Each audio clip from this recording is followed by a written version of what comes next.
Doctor Himanta Biswa Sarma তেখেতে 2-3 মাহ সময় আছে এই ভিতৰত যদি আমাৰ 6 জনগোষ্ঠীৰ ৰাইজক চিটুলি কৰি দিয়ে তেতিয়াহ'লে কিন্তু আহোম জনগোষ্ঠীৰ ৰাইজে এইবাৰ কিন্তু তেখেতক বিধানসভা নিৰ্বাচনত যিটো তেখেতক বাধা প্ৰদান কৰিব এইটো ইতিমধ্যে আৰম্ভ হৈ গৈছে। ইতিমধ্যে উজনি অসমৰ জনগোষ্ঠীয় ৰাইজসমূহ ক্ষোভিত হৈছে। এই ক্ষোভিত এই চৰকাৰখনক কিন্তু আশা ৰাখিছোঁ যে এতিয়াও আমি কি নাইবা আশা ৰাখিছোঁ যে আমাৰ প্ৰতিবাদ যদি ডক্টৰ হিমন্ত বিশ্ব শৰ্মাই শুনিছে, আমাৰ প্ৰতিবাদ যদি এই মানুহখিনি ডেকা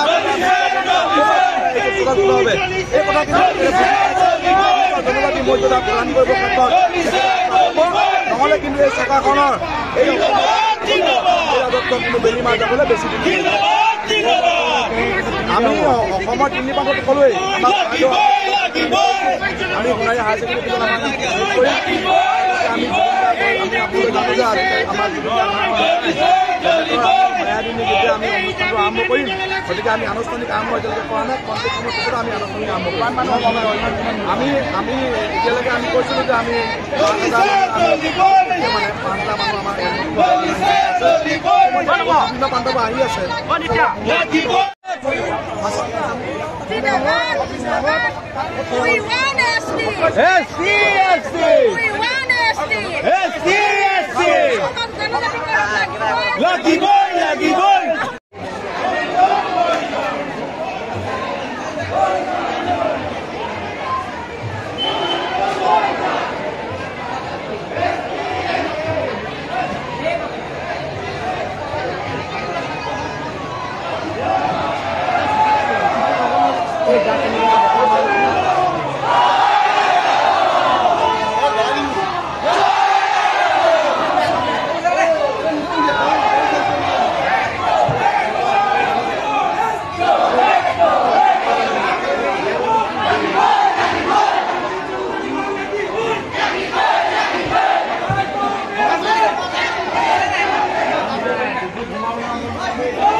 BJP go back.